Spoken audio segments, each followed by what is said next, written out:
El tema de hoy es la autoridad del reino. Hoy vamos a mostrarle cómo ejercer esa autoridad en su batalla espiritual. Hablaremos acerca de la guerra, de la oración y cómo enfrentar a Satanás y usar la autoridad que Jesucristo le ha dado a usted. Porque verá, cuando usted nació de nuevo, nació para ganar. Se convirtió en un guerrero de libertad espiritual. Usted es un comando en la invasión del ejército de Dios. Y necesitamos aprender que la iglesia del Señor Jesucristo no es un crucero ni un barco espectáculo. Es un buque de guerra. Estamos en guerra, en un feroz conflicto. Es una lucha hasta el final, sin ningún límite. No podemos ser neutrales, ni podemos llamar a tregua.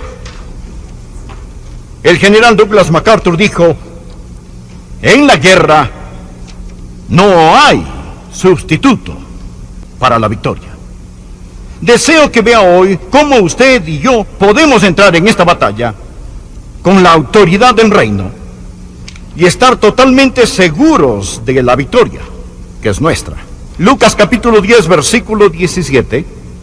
Volvieron los 70 con gozo, diciendo: Señor, aún los demonios se nos sujetan en tu nombre. Lo notó. Incluso los diablos, los demonios, están sujetos a nosotros a través de su nombre. Y les dijo: yo veía a Satanás caer del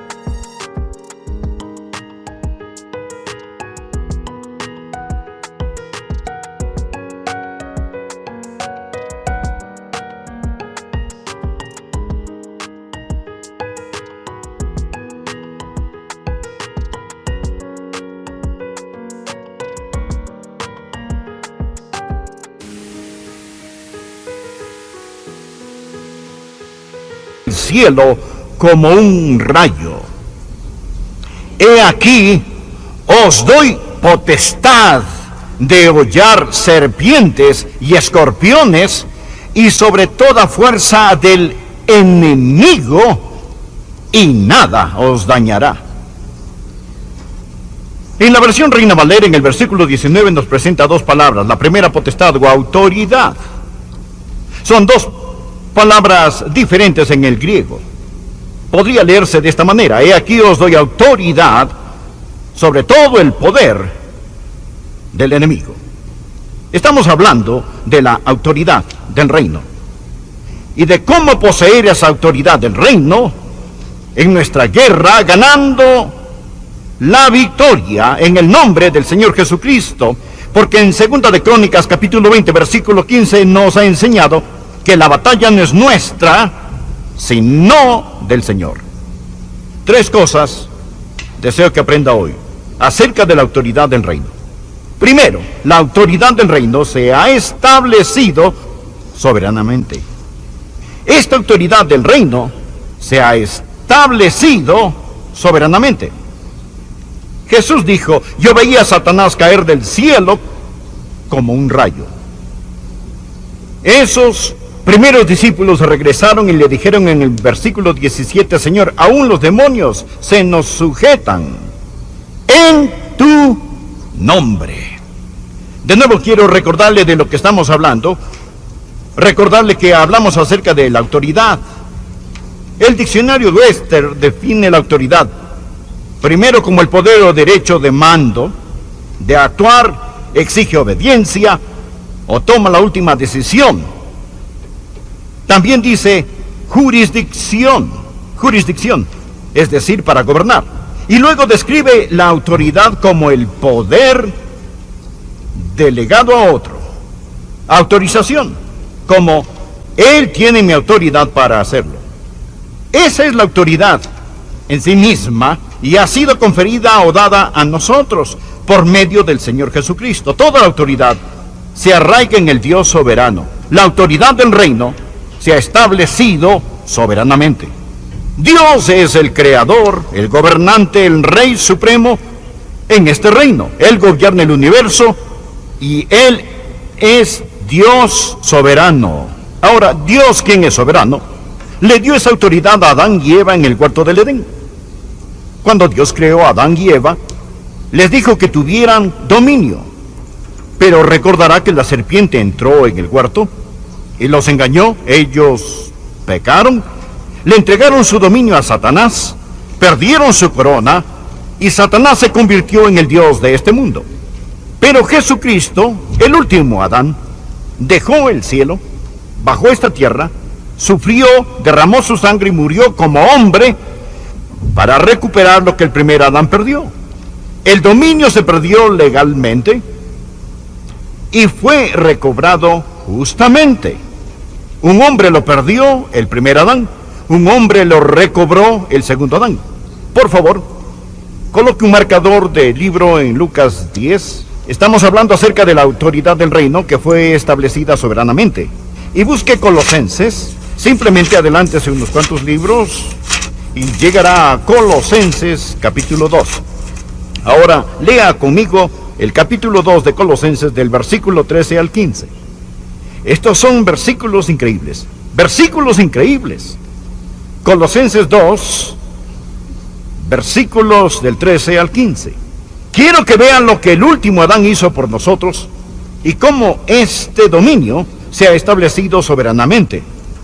Esto es lo que dice: y a vosotros, estando muertos en pecados y en la incircuncisión de vuestra carne, os dio vida juntamente con Él, perdonándoos todos los pecados, anulando el acta de los decretos que había contra nosotros, que nos era contraria, quitándola de en medio y clavándola en la cruz, y despojando a los principados y a las potestades, los exhibió públicamente, triunfando sobre ellos en la cruz. Por favor, mantenga su Biblia abierta e indaguemos cómo esta autoridad del reino se estableció soberanamente. Hay tres cosas que Jesús hizo por nosotros cuando Él vino a esta tierra para liberarnos de la esclavitud. Y Él nos liberó de tres tipos de esclavitud. Primero, Él nos libró de la esclavitud de la muerte espiritual. Versículo 13, y a vosotros, estando muertos en pecados y en la incircuncisión de vuestra carne os dio vida. Si usted no es un creyente, espiritualmente está muerto. No es que esté espiritualmente enfermo, espiritualmente está muerto. Pero cuando Jesucristo vino por los hijos e hijas de Adán, Él nos dio por medio de su muerte vida y nos liberó de la esclavitud de la muerte espiritual. Pero no solo nos liberó de la esclavitud de la muerte espiritual, Él nos liberó de la esclavitud de la deuda incalculable. La muerte espiritual y la deuda incalculable. Verá, nuestros pecados son una deuda que debe pagarse. El cielo nos ha demandado por daños y estamos en deuda debido a nuestro pecado. Pero ¿qué hizo Jesucristo en esa cruz? Jesús pagó la deuda. Versículo 14. Anulando el acta de los decretos que había contra nosotros, que nos era contraria, quitándola de en medio y clavándola en la cruz. ¿Qué hizo cuando murió por nosotros? Él nos liberó de la esclavitud de la muerte espiritual. Él nos liberó de la esclavitud de la deuda incalculable. Él lo pagó todo. Y luego nos liberó de la esclavitud del dominio satánico. Retroceda y mire de nuevo este versículo. Observe el versículo 15. Habla acerca de lo que Jesús, oh, esto me fascina, no solo hizo por nosotros, sino lo que hizo a Satanás cuando él murió. Él arruinó a Satanás, despojando a los principados y a las potestades. Despojando principados y potestades. Los exhibió públicamente, triunfando sobre ellos en la cruz. Su muerte en la cruz. Note lo que el Señor Jesucristo le hizo a Satanás, que quiere tener el dominio sobre nosotros. Primero lo despojó. ¿Qué significa la palabra despojar? ¿Sabe lo que significa en el idioma griego? Quiere decir desnudar. Significa despellejar. Como despellejar el cadáver de un animal. O como despojar a un general de sus medallas. O quitar a alguien sus túnicas reales. Aquí estaba Satanás, en toda su arrogancia, todo su dominio, llevando todas sus medallas del infierno. Y el Señor Jesucristo en la cruz despojó a Satanás. Él le quitó toda su autoridad. Él ha sido desnudado, despojado. Y la Biblia dice, lo exhibió públicamente. ¿Qué significa eso? Significa humillado. No solo fue despojado, sino que estaba allí, de pie desnudo, sin más autoridad, sin más poder, sin más dominio. Diga la palabra despojado, dígala. Ahora diga la palabra avergonzado. Despojado y avergonzado. Él fue humillado públicamente. Él no quiere que usted entienda que el rey no tiene ropa. Él está despojado. Él está avergonzado. Mire, triunfando sobre ellos en la cruz. Él está vencido. Diga vencido.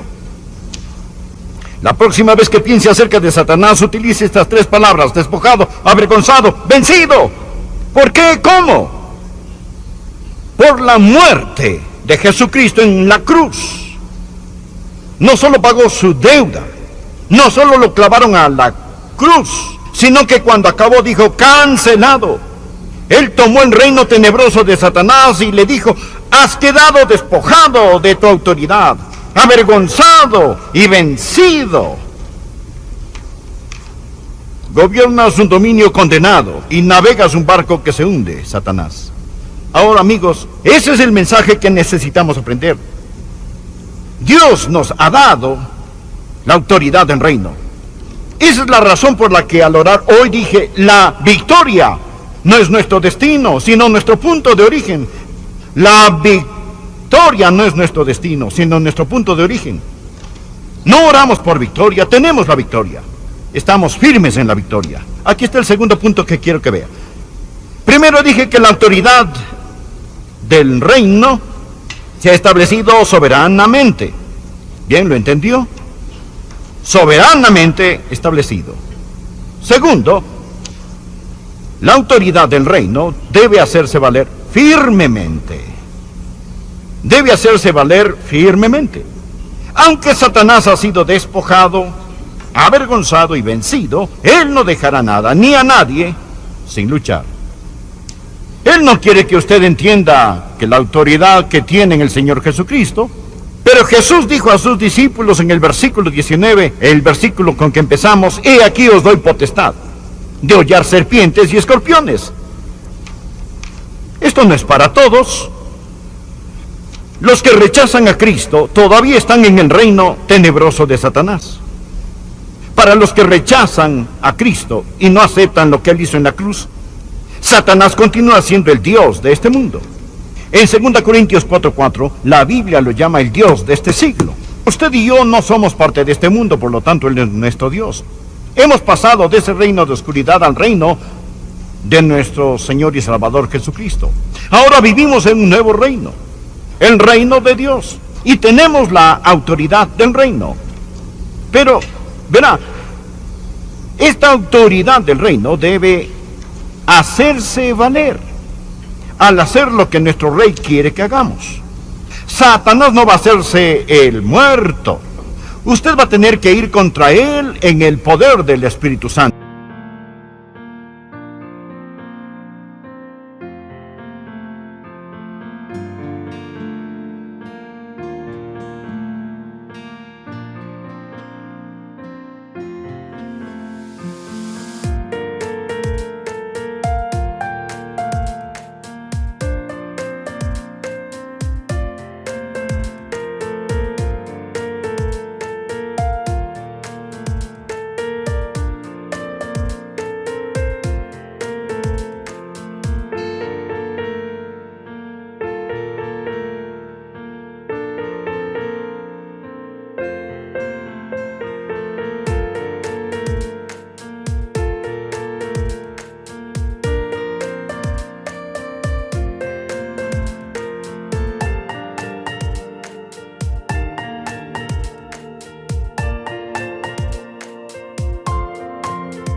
Verá, nuestra batalla no es con Washington, ni con la Casa Blanca. Nuestra batalla no es con Hollywood. No tenemos lucha contra sangre y carne, sino contra ¿qué? Principados, contra potestades, contra huestes espirituales de maldad en las regiones celestes. Necesitamos aprenderlo. ¿Sabe por qué no está ganando? Escúcheme y le diré por qué no está ganando. No se está presentando para la batalla. Luchamos en los lugares equivocados y contra las cosas equivocadas.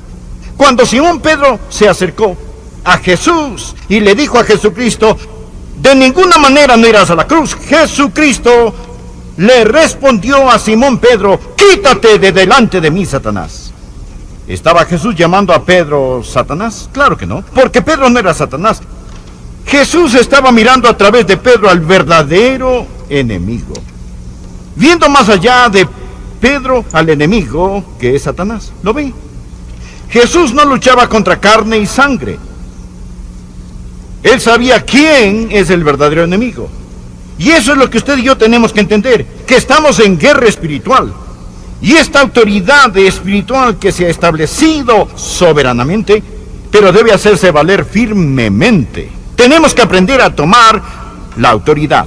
Usted dirá, bueno, espere un minuto, pastor, no entiendo, me está confundiendo.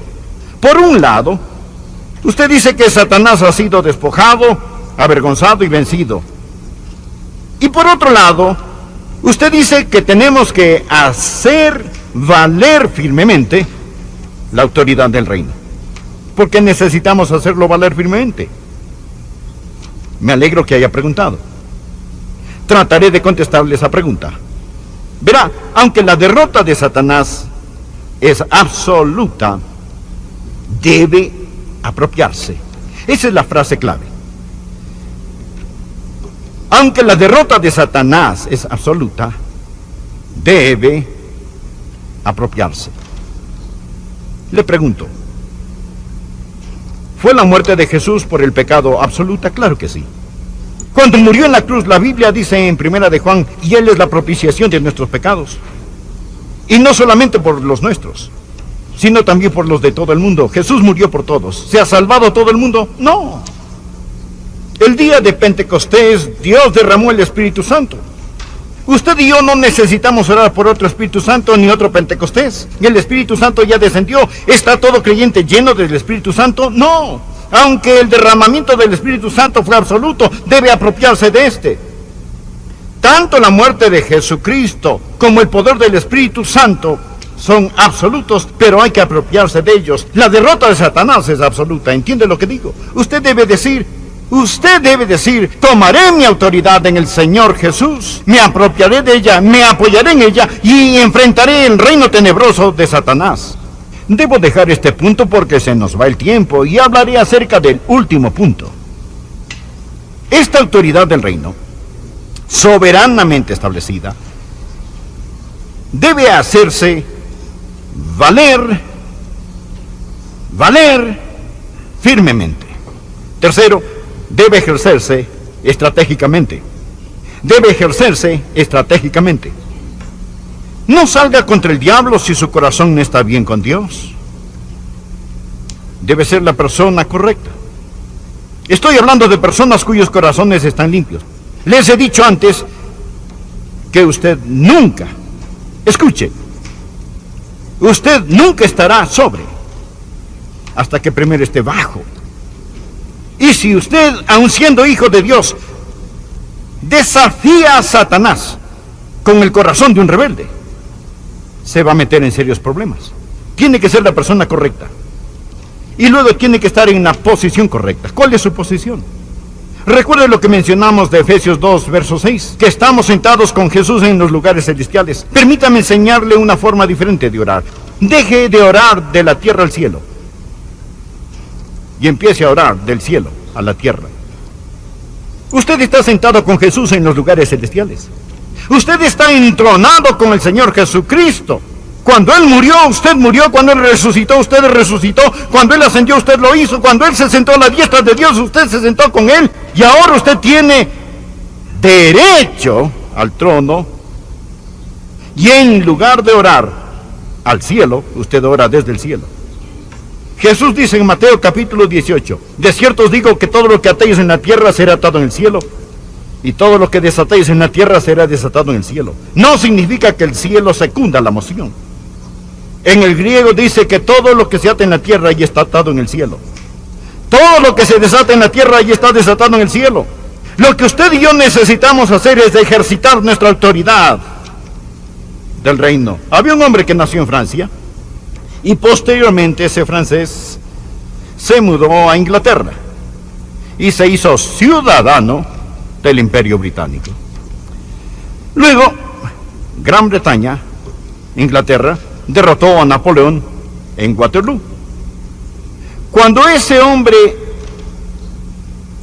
era un ciudadano de Francia, para él, Waterloo fue una derrota. Napoleón era francés, se perdió la guerra, y ese hombre como francés era un perdedor. Pero como dejó Francia y se hizo ciudadano de Inglaterra, ahora para él Waterloo no fue una derrota,